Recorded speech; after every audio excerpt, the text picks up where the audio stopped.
So many people in this country this morning are waking up and asking, where was God yesterday when these two individuals were killed? These two cops were killed in cold blood. Joining me now is our Fox News religion contributor, Father Jonathan Morris. Good morning. A very, very sad morning. A lot of people waking up, especially the families of these two individuals, saying, God, why did you let this happen? It's a fair question, and first of all, we know that God didn't do it. It was the free will, a terrible, terrible, evil decision to kill innocent police officers. That's why it happened. Okay, but it's still fair to say, well, yeah, but why didn't God intervene? I think it's important to say if God intervened in every bad action of every human being, well, then we would no longer be human. You know, and because we couldn't choose. We wouldn't be able to choose for the good or for the bad. Now is the time for us to choose for the good.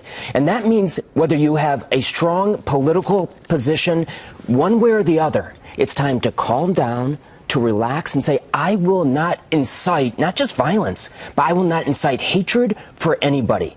Unfortunately, I think some religious and political leaders have allowed their emotions to get the best of them and have said, you know, this is the problem, and it's been very divisive. It has been, and that's why we have heavy hearts this morning. Many people waking up, watching this morning, getting ready for church today. They're going to be saying prayers for these individuals as we are in the Christmas season. We're 4 days away from Christmas. What's your message from the pulpit today, if you could give a message to those families? Well, first of all, what I will say is to those families is that in this Christmas season, you know, baby Jesus was also the innocent one. He was the ultimate innocent one, like the police officers here who sat innocently in their car trying to do good, and he was killed.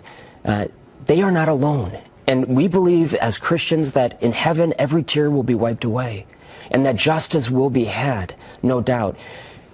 At the same time, we have to use our free will now to fight for the good and to say we will not push our agenda in any way that could incite somebody else to violence. You know, this guy who killed, maybe he was a little bit off. Maybe he was psychologically sick. We don't know. But we know from his writings that he picked up a spirit of hatred for police officers. We're responsible. We are all responsible, those with a voice, to make sure that we are not speaking even to those who are in the fringes who could go off like this. I would invite religious leaders of every stripe, of every creed, political leaders to say, I will not allow myself to speak in a way that could incite.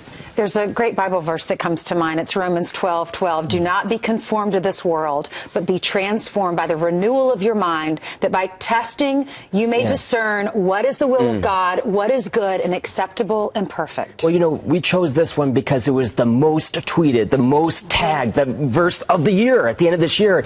And that whole idea of not allowing ourselves to be conformed to the world tells us, choose your side and let the other side have it. Now is the time to say, we will love. We will choose goodness, even when our passions are telling us something else. And if you are a believer, this is a perfect time to remind yourself that we should love all of God's children and come together. Believer or non-believer, I think it's rational.